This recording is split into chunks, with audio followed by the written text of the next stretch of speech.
What is something you still wouldn't buy even if you got rich one day? A man asks the bartender where the bathroom is. First door on the left, he says. The man is so drunk he takes the door on the right instead. He sees before him a beautiful golden toilet. He does his business and goes home. He returns the next day and asks the bartender about the golden toilet. The barman then exclaimed, "Oh, you must be the asshole who shit in my tuba." A wealthy friend of mine signed up to an independent designer box. He had it for a year and received the same 3 chopping boards among some hits and misses. He cancelled his subscription when he received a porcelain dog stapler that had "Made in China" on the bottom. It was so tacky and impractical. He hated it and I absolutely loved it. I left it in my old office as a gift for whoever replaced me.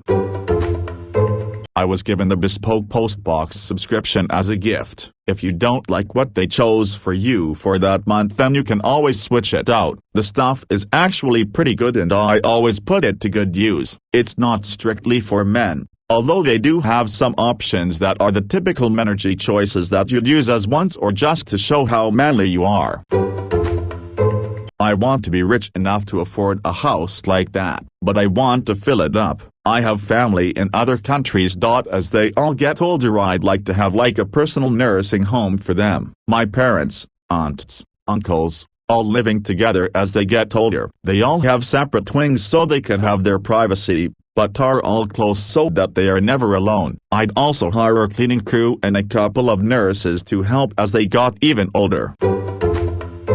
There's a town in Romania called Buzău where the locals struck it rich selling scrap metal, of all things, and lined the main street with gigantic mansions. Article with pictures. According to Steliana, another wealthy Roma, most of these Roma live in one room of their mansions because they cannot afford to heat the whole place. "We have to show that we have money, that's it," Steliana told Al Jazeera.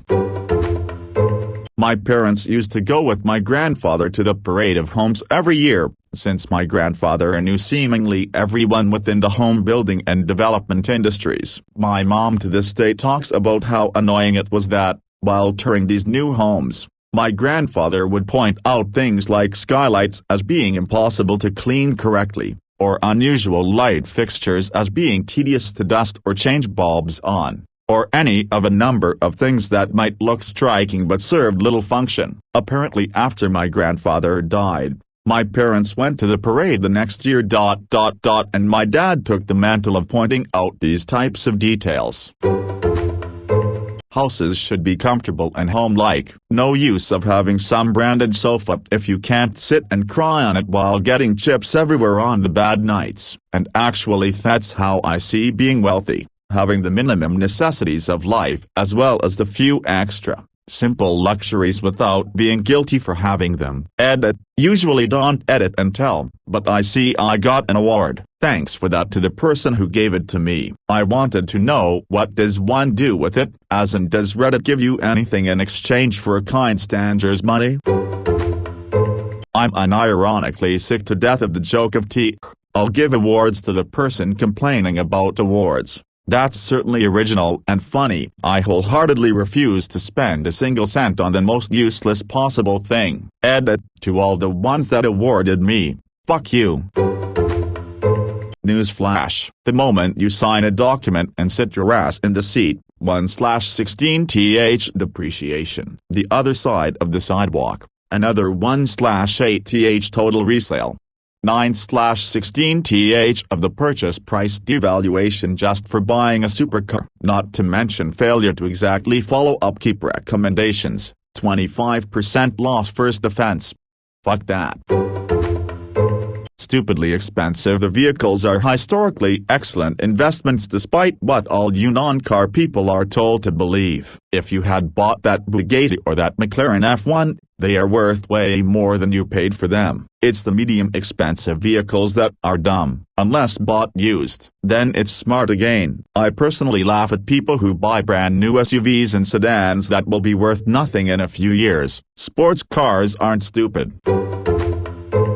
So a lot of those comments are just incorrect. I frequent a racetrack and the high-dollar racing specific cars often appreciate in value all the while getting the absolute shit beat out of them. Porsche is the big one. At one point the last manual version of the GT3 RS was selling for 80–90k over MSRP, and used models were selling for 30–40k more. This got even crazier when the pandemic hit. So while it might be safe to assume luxury cars depreciate, not all cars do. Ferrari also holds complete control over their second-hand market, so if you go and sell a Ferrari to a third-party dealer, you're blacklisted from buying a dealer Ferrari. That's how they keep their prices elevated. Cars are a fantastic place for the super wealthy to keep their money. I expected that Reddit Premium would give you a better video playback experience, like most other services do. More server power to paid users, but no. Now I just have to imagine Arnold Schwarzenegger and Obama also getting terrible video playback. Thank God I didn't pay for premium. Birkin or Kelly bag from Hermes. I like the brand, and own some scarves and jewelry, but being on a wait list and having to buy a number of other items while trying to curry favor with a sales associate and earn the opportunity to spend 15,000 plus on a handbag, NFW. I don't even like either style regardless of the surrounding nonsense. Never understood why anyone would fucking bother.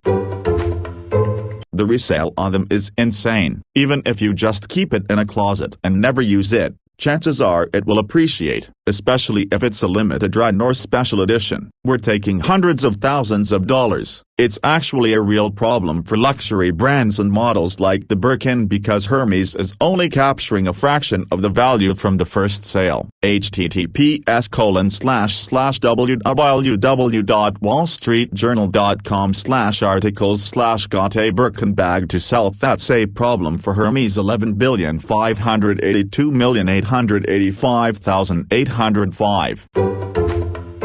I was at a sex toy shop one time, and they had this thing that was basically two pieces of plastic attached with thumb screws. You were supposed to stick your man junk in there and then have someone tighten the screws to crush your balls. Even if I had Bill Gates' money, I doubt I'd ever want to buy a plastic testicle crusher. Often what you're paying for is a cut and fit that is more carefully designed to a human body, and also better materials, better craftsmanship than mass production. The real game changer is tailoring, though. The reason celebrities and rich people always look more put together than the average Joe is largely because everything they're wearing has been tailored to their measurements, from casual t-shirts, jeans and flannel shirts up through tuxes and ball gowns. Skip the big labels, go with custom clothes. They're literally created to fit you perfectly, and there are no tags, so when someone asks, you can say they're custom. Added bonus, it's really not that expensive to get good work. My custom boxers go well with my custom pants and custom shirts. I'm a tall, skinny guy, so not wearing a tent, because apparently if you're over 6 feet tall, in the US you're also a fat tub, too. Last time I went shirt shopping, I had to get a 3XL because nothing else fit my long arms. I like having shirts which fit, it's amazing.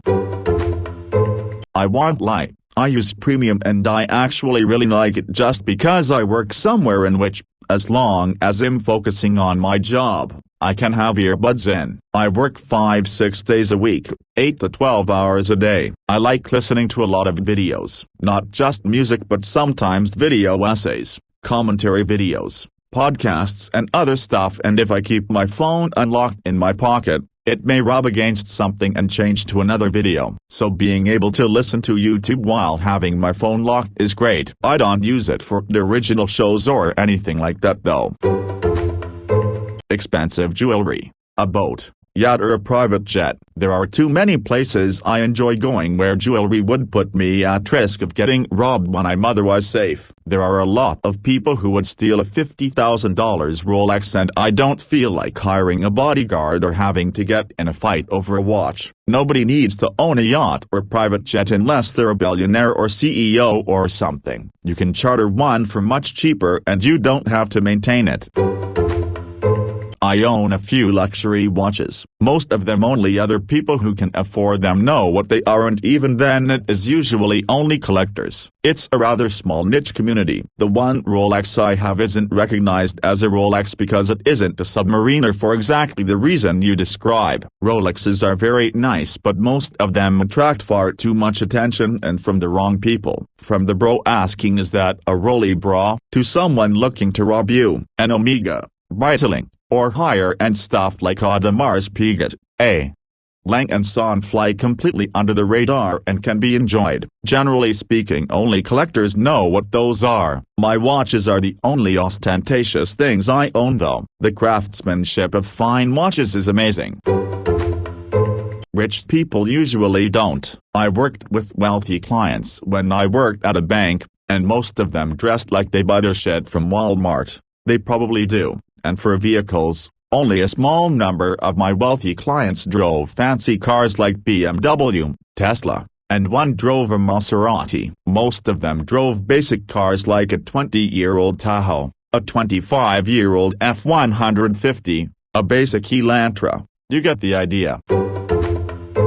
Just owning, I mean, I get when someone likes a piece of art, but I don't get why they want to pay so much for me. Art is not really paintings and stuff. I love art when it comes to the design of clothes or guitars, but I would never buy a painting, probably not even if someone offered me the Mona Lisa or something for $100.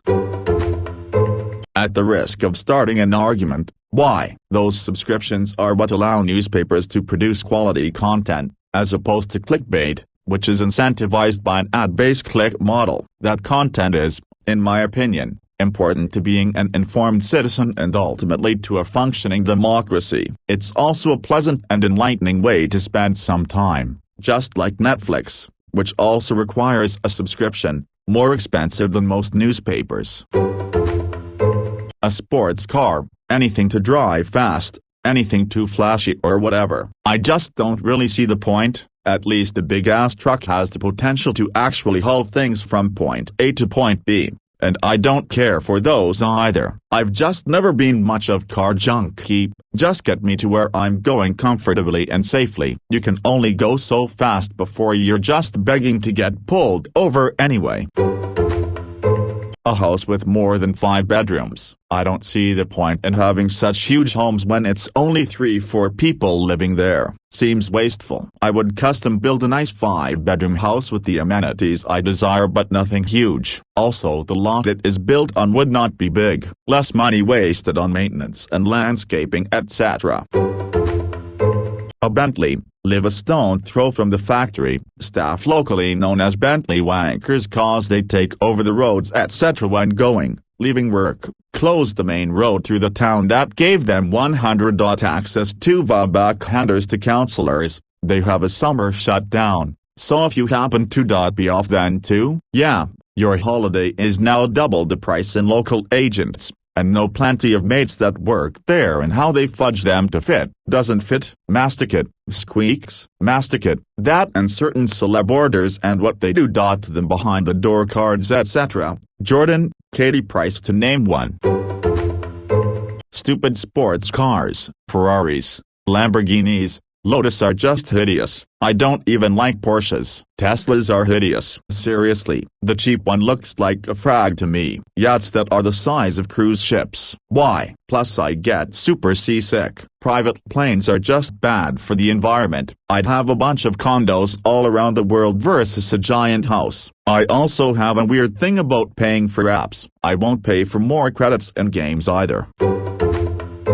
A Chevrolet. I used to be absolutely crazy over anything Chevy, until the Golf handed a few automakers, including Chevrolet, over $8 billion doll hairs. And what did they do? Came back greater than ever, with $60,000 pickup trucks and a slew of bullshit engineered vehicles they knew would fail within 100k miles. On the other hand, you have a company like Toyota, who make pretty much the most reliable vehicles in the history of the industry with reasonable prices and a vehicle option for literally every class of automobile you could think of. The big three is no more, and they should be ashamed of the idea they created with needing to buy a new car every few years because of their engineered failures. I should mention that Ford never took a dime from Uncle Sam, and I'm probably incorrect about half of the shit I just typed. But fuck Chevrolet and their rich man shit boxes. Jewelry like golden chains, or watches with diamonds on them, you're begging to be robbed. I've never understood why so many rich people buy $20,000 chains to put around their necks. That's just so dangerous. It looks badass, but you're begging for a bad case of Darwinism. Edit: Batman would still have his parents if they would have followed my line of thinking. A Birkin bag. They are so ugly, and yet so sought after by extremely wealthy women because the company basically vets if you're important and exclusive enough for their leather shit holder. Frankly, a lot of top branded stuff, because it's either really dowdy, like the Birkin bag, or it's way too much, and it all feels performative and blah. Any type of doodle dog. They are prone to so many health problems. Most are from backyard breeders and puppy mills, and it's literally $2K for a month. They are bred for color, and the breeders almost never do a FAHIP testing or any health testing. Like, if you want a dog that doesn't shed much, just get a poodle. I don't understand all the rage about doodles. They are just overpriced mutts with health issues. Optional features on cars or motorcycles that are already on the vehicle but are locked with software that you then pay extra to unlock with the patch. I think Tesla started it with their Model S heated seats or something but now others are doing it too. The one that affected me was I was interested in buying a KTM 890D car. I did a test ride and loved it, until I discovered every bike is built with a quick shifter, launch control, and track-specific riding modes, but those features are locked behind a paywall. £700 will get you all these extras enabled, but that is just stupid. I've already paid for the parts as they're surely factored into the cost to build the damn bike. Why should I pay another £700 to have a dealer plug his special tablet into the bike and press a damn button? No thanks. Feels like a piss take. A lot of other bikes have these features as standard and have for years, or at least come with a lower tiered variant without the parts fitted, and thus is cheaper to buy. When you opt for the fancy trim level, you pay for the parts. It just makes sense. KTM must think they're EA Games or something. I'm not going to enable this sort of greedy nonsense, so I refuse to buy one. It's a shame, as the 890D car is a fantastic bike otherwise. But those IRL DLC business practices are not something I want to support. Mercedes-Benz G-Class. In fact, I kind of want someone who drives one to offer me a ride so I can see the look on their face when I say, quite truthfully, I just don't want to be seen in that garish monstrosity. It's hideous. It's designed in the 1940s and rides like it, and has a shittily low precision build that was necessary back then. The only reason this vehicle even exists is so people can flaunt the fact they have less taste, sense than money.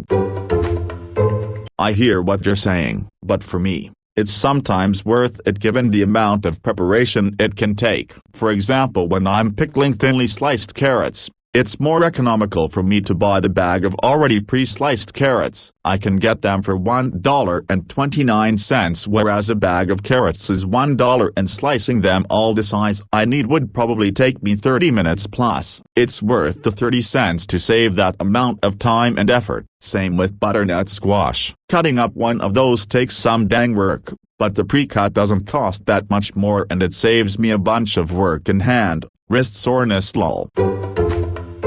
Wow, I'd heard that food was expensive in the US, but that has surprised me. In England, I can get a 1 kilogram, 2.2 pounds, bag of carrots for 40p, about 55 cents, but the 600 grams, 1.3 pound, bag of pre-cut carrots is £1, $1.39. So it works out very expensive to get the pre-prepared ones, even taking into account the amount of produce you'd lose to peeling and cutting the UN cut ones. Plus I think I'm especially bloody minded with that kind of thing, and I'd rather stand there peeling and chopping for an hour to save myself the 60p.